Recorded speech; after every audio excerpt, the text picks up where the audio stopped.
When we left off in episode 6, we had just learned that the core of the prosecution's case against Jeffrey MacDonald, Paul Stambaugh's pajama top reconstruction, was a con. Documents to which neither the jurors nor the defense team had access in 1979, and which were obtained through FOIA requests years after MacDonald's conviction, disclosed that Stambaugh's own notes from 1971 falsified his findings from 1974, which he put before the jury in 1979. Even had Stambaugh's experiment proven valid, it would only have demonstrated that MacDonald's pajama top could be folded such that its 48 holes could be superimposed upon the 21 holes in his wife's chest, not that it had been so folded on the morning of the murders, a proposition for which the prosecution provided no supporting evidence and which the crime scene photographs and testimony appeared to negate.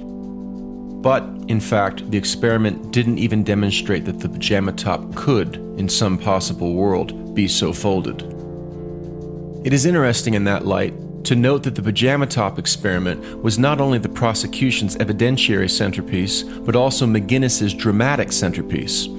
Fatal Vision thus featured a kind of narrative inversion. It presented matters of minimal empirical significance with maximal dramatic emphasis.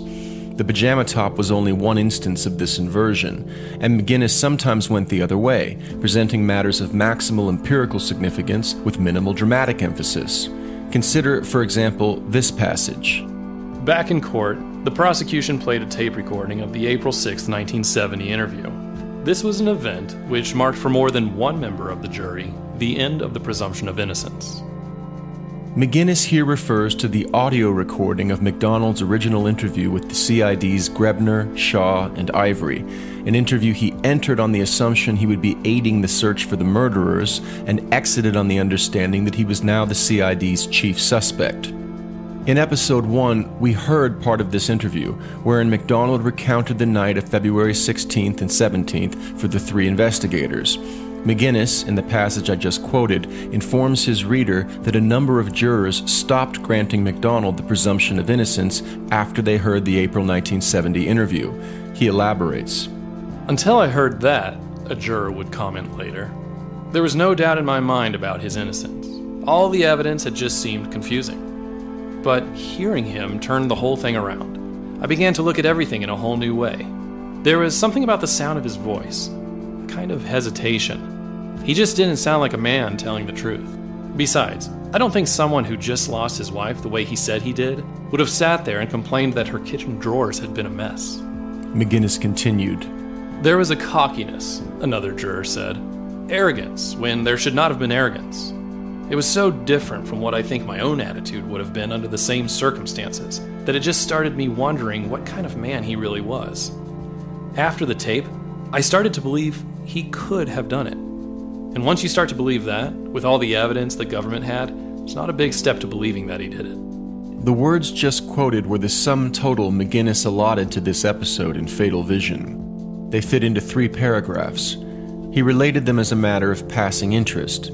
And, of course, in the larger context of Fatal Vision, they simply alerted the reader to the fact that the jury had finally caught up to what the reader had known for chapters, that behind the mask of sanity he wore, Jeffrey MacDonald was a psychopath. In fact, however, this little anecdote about the jury's impression of MacDonald should have been one of Fatal Vision's central preoccupations. It indicated that the evidence upon which McGinnis hung so much of his narrative was, for some number of jurors, not the key that unlocked their guilty verdict. As the first juror McGinnis quoted confessed, the evidence just seemed confusing. What convinced this juror was, rather, the sound of MacDonald's voice, and the fact that he didn't sound like a man telling the truth.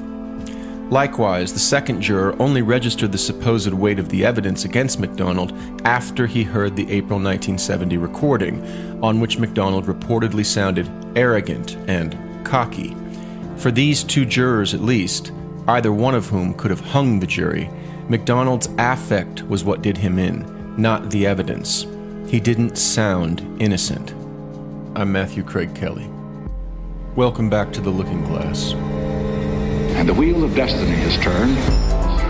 The survival of peace and freedom will be determined by whether the American people have the moral standard. 5,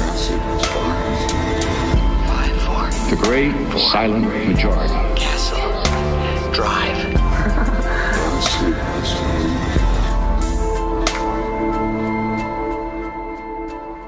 Dustin Morgan composed the music and sound design for this episode. Our cast this episode features Brian Kovault as Joe McGinnis and Neil Bledsoe as James Blackburn. You can follow us on Facebook at The Looking Glass True Crime Podcast and on Instagram at @TheLookingGlass_podcast. We will be posting Season 1 related documents, photographs, and short essays regularly at both of these accounts. Follow us on YouTube and TikTok at The Looking Glass True Crime. If you enjoy the podcast, please subscribe and give us a 5-star review. We appreciate your support.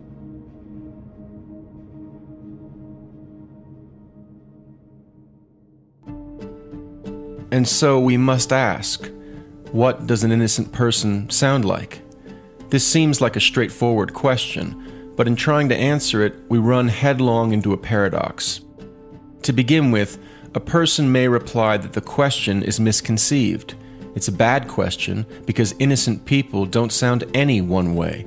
They sound lots of ways, as do guilty people. This is an excellent point, and we all know it to be true because we all know that there is such a thing as a bad liar. Bad liars cannot lie convincingly. They give themselves away at every turn. They fidget and sweat and avert their eyes. They stumble over their words and contradict themselves. They are, in a word, obviously lying. Good liars, by contrast, are very convincing. They are calm, cool, and collected.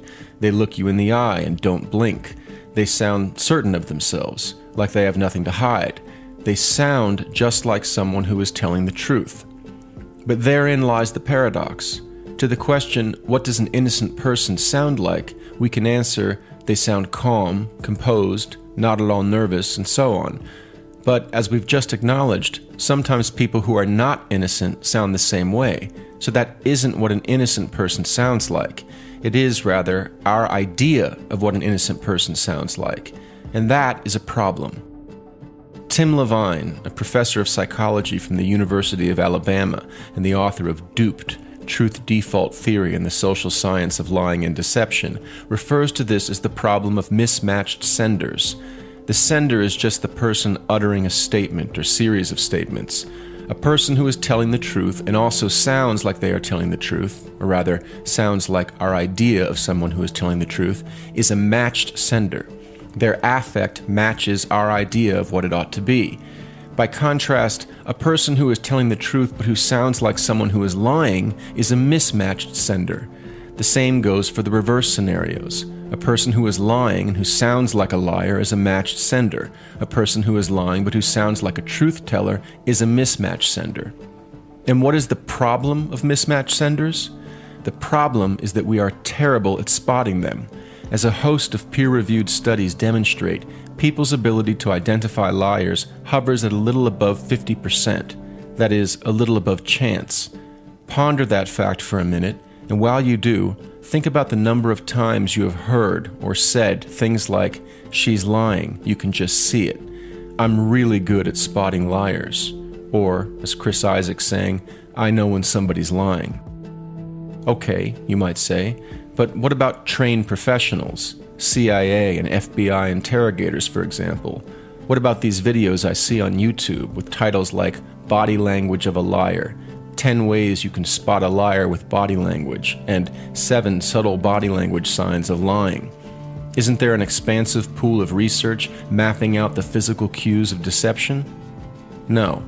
In fact, Tim Levine's research indicates that experts, such as professional interrogators, perform well below average in detecting deception when the sender is mismatched. If you're a good liar, you are more likely to convince the professional interrogator sitting across the table from you than you are to fool the woman who cuts your hair, precisely because the interrogator, unlike your hairstylist, has been trained to diligently tally up all those truth cues. Like so many of us, the jurors McGinnis quoted had a naive confidence in their ability to detect lies, and the various professional investigators, interrogators, interviewers, and the like who scrutinized MacDonald's affect over the years, vigilant for the faintest sign of deception, they were likely even worse than those jurors. It's tempting to conclude that if the professionals thought MacDonald was lying about the night of the murders, he was probably telling the truth. But such an inference would of course be unjustified, and so we wind up back where we started. When the smoke of all the half-baked psychologizing clears, all that is left is the evidence. As Jim Blackburn would tell the jurors, things do not lie, but people can and do. Indeed. With the famed pajama tops out the window, what other things might point to MacDonald's guilt? Let's turn to Jim Blackburn again. We are listening now to his closing statement to the jury. Ladies and gentlemen, I believe that you throw out the whole shooting match except for 2 pieces of evidence. I think you could just hold on to 2. This club and this pajama top. Why are they so important? Well, you remember the defendant said that he hadn't seen this club until April 6th, and he didn't think that this was the club that he was hit with. The club, the knives, the ice pick were outside the door. For context, investigators found several weapons behind the MacDonald's residence on the morning of the murders. A wooden club and, about 20 feet away from it, an ice pick and pocket knife, which had been tossed beneath a bush. They also found a paring knife in the master bedroom, which MacDonald said was sticking out of Colette's chest when he first saw her prone body, and which he had pulled out and thrown aside. Also, taking MacDonald's story on board for a moment, there was a missing weapon, a second club, which was smoother and more like a baseball bat than the wooden club found outside. Back to Blackburn's closing statement, which we will now hear the remainder of. He didn't go outside the door, but he went to it. The club had A and AB blood on it, and had 2 little blue threads on it, which matched identically the threads from his pajama top. It sort of sounds minor, really, until you think about something. How did they get there? If he never touched the club, if he never saw it, if the pajama top was not taken off his body until this club was already out the door, then how in the name of all that is reasonable did they walk out the door and get on the club and stick to it? I suggest from the evidence that there is an explanation, and that is that this club was not outside the back door until after that pajama top dropped threads and yarns and blood to the floor, and as the club fell on the floor, it picked up the threads and it picked up the yarns with the blood, and then it was thrown out the door. Ladies and gentlemen, I have talked to you a long time about all this type of evidence, but what does it mean? How could this have happened? We know from the evidence that the defendant, as we have said before, was a good doctor. We know that his family loved him. We know that from Valentine cards. We know from the card that he read from the witness stand shortly before the end of direct examination that Colette loved him very much. I suggest to you, however, that what the defense tried to do is prove the defendant's love and character through Colette and not through himself. We know that the defendant had been unfaithful in his marriage. We know that he worked the weekend before. He was perhaps tired. We know from the evidence that there was, and maybe it is a minor problem, the problem of Kristen coming to bed. We know that he, according to his story, went to bed late that night and found that the bed was wet. I am not by any stretch of the imagination suggesting that the slaughter took place over any one thing. I don't think so. But I think you can infer from the evidence that a fight developed in the master bedroom between Colette and the defendant, a struggle, an altercation. We know that Colette was bruised, perhaps she was struck. You know those words, "Daddy, Daddy, Daddy, Daddy." I believe those words were said, but not from fear of intruders. I think you can infer from the evidence that they were said as Kimberly came to the master bedroom to find out what was going on between her father and mother. We know that she was there. We know from the evidence that her blood was found on the sheet, on the floor, and in the hall. We suggest perhaps that Colette, in an attempt to save herself or to fight back, got the old dull Geneva forge knife and perhaps struck the defendant. I suggest that the defendant, perhaps in a frenzy, perhaps mad, perhaps disgusted, perhaps exhausted, he knew that he was going to be away for 30 days in March, if he could, while his wife was 6 or 7 months pregnant. The defendant, in one tragic, brief moment, so brief, lost control and came back with that club. And as he did, he struck Kimberly and struck his wife. At that point, ladies and gentlemen, the future is at stake. It may be too late at that point to undo that which is done. You know how hard it is to unring the bell. You know the words, Jeff, Jeff, Jeff. Why are they doing this to me?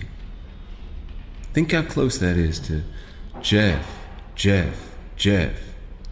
Why are you doing this to me? After Kimberly was struck, we suggest that she was picked up and carried back to her room and struck with this club again. And the Colette went to protect her or to see what was happening to Kristen. And while she was in there, Colette was struck again and carried back to the master bedroom. Then, of course, things had simply gone beyond repair. You can't go back and make the family happy again, drink liqueur and watch Johnny Carson. It has gone too far. An old hickory paring knife was located, and that knife was taken, and Colette MacDonald was stabbed 16 times, and Kimberly was stabbed in the neck at least 8 to 10 times. I think you can infer from the evidence that, you remember the Esquire magazine and the words in it. The Manson-type murders, and a multiplicity of weapons equaling a multiplicity of people. An ice pick was obtained, and Kristen was stabbed with the ice pick after she had already been stabbed with a knife. You remember the testimony of the CID agent who interviewed the defendant in the hospital on the morning of the murders, and who said that he became incoherent and confused when he talked about Kristen. Kristen was so hard to talk about. Perhaps that was because it was the most cold to do. A defenseless little girl. Kimberly and Colette had perhaps been struck while he was angered, but not Kristen. Well, there is no such thing as perfect murder. The pajama top was probably already on Colette's chest, and I think you can find from the evidence that the defendant forgot it was there and made that terrible mistake of stabbing Colette with the ice pick through that blue pajama top, and that is how those holes got there. He didn't know at that time that 4 years later the FBI would figure out that 48 can match 21.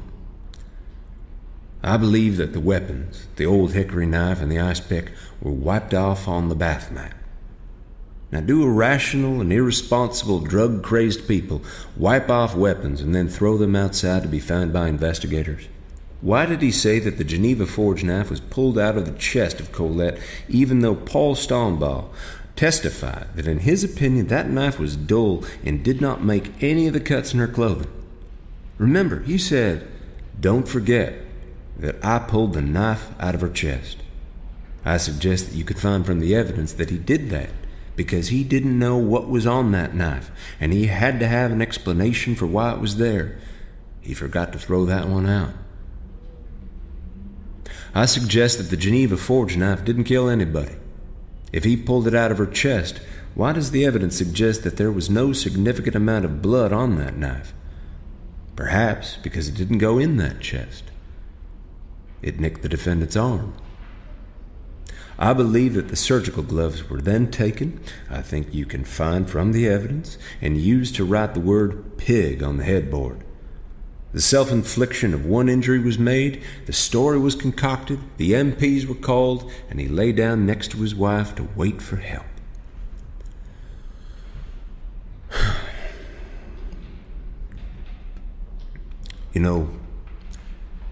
The defendant had a lot of nice character testimony. And I'm sure that each of you, if you were accused of a crime, would have the same. But don't ever forget that perhaps the greatest crime of all was committed 2,000 years ago. And the night before Christ was betrayed, Judas Iscariot would have had 12 of the best character witnesses this world has ever known to have said he couldn't have done it. but you know that he did.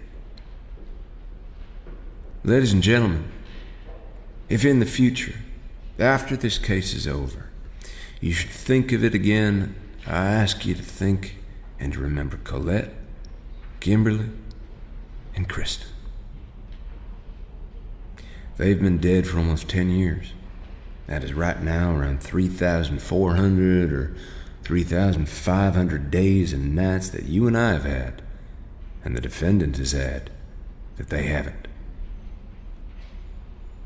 They would have liked to have had those. And so if in the future you should say a prayer, say one for them.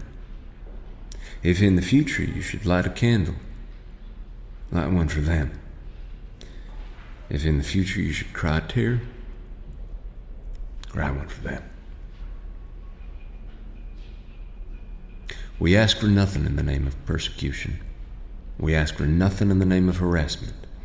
We ask for nothing in the name of what is wrong. Nothing. But God, we ask everything in the name of what is right and in the name of what is just. That is why we are here.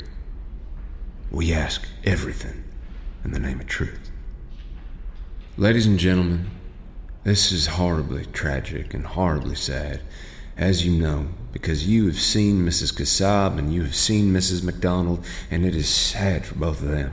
Both of them were grandmothers, not just one. And it is sad for the defendant. But it is sad most of all for those who paid the highest price of all, with their lives. And so we ask you, ladies and gentlemen, to return a verdict of guilty as to clubbing and stabbing Colette, guilty of clubbing and stabbing Kimberly, and guilty, perhaps most of all, of stabbing little Kristen.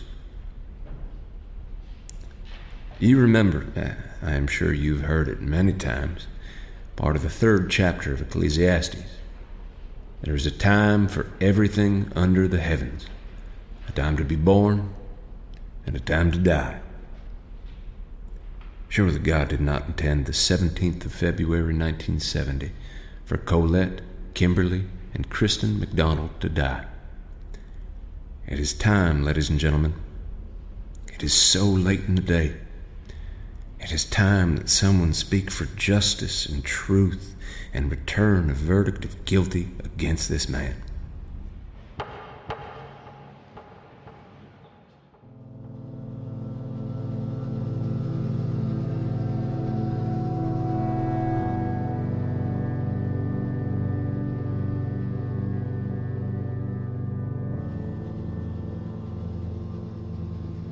It was a powerful statement, a powerful narrative, a story of tragedy and evil and of a belated balancing of the scales of justice.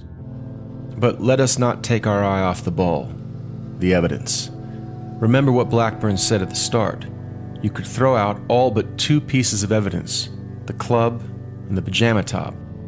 Let's take them in reverse order.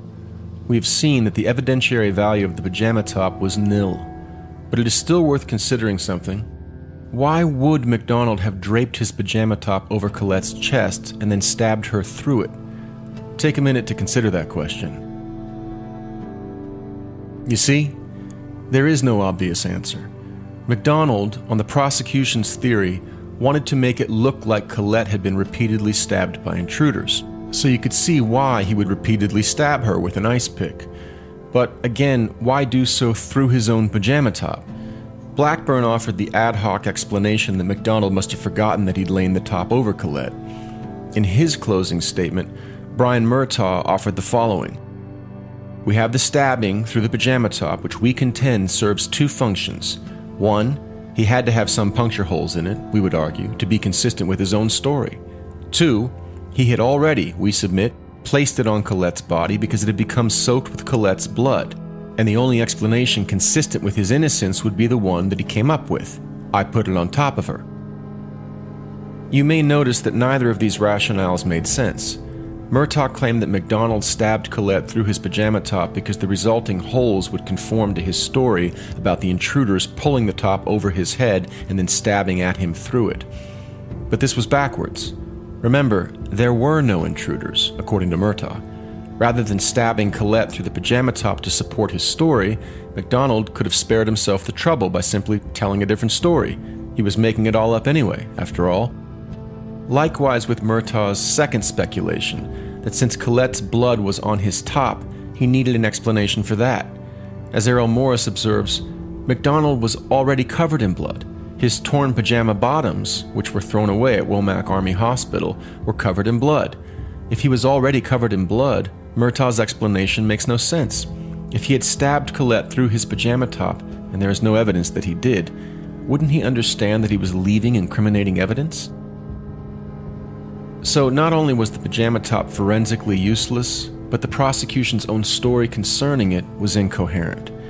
Let's turn to the club.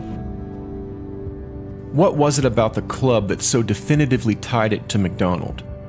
Recall that Blackburn claimed it had 2 little blue threads on it which matched identically the threads from MacDonald's pajama top. And why was that so incriminating? Because, Blackburn explained to the jurors, MacDonald claimed never to have come into contact with the club. His story was that he was attacked in the living room by intruders wielding a knife, ice pick, and possibly baseball bat. They knocked him unconscious. He came to and walked down the hallway to the master bedroom, where he removed his pajama top and placed it over Colette. If the club had, by then, been dropped outside by one of the fleeing assailants, then there was never an opportunity for MacDonald's pajama top to have come into contact with it, and it should therefore not have been carrying fibers from his pajama top. This is already pretty weak gruel, given the circumstances of the murders as MacDonald related them. He was attacked in the dark by multiple assailants. One of them could have had the club, and MacDonald, in the confusion, not have registered that fact. MacDonald had also lain unconscious in the hallway.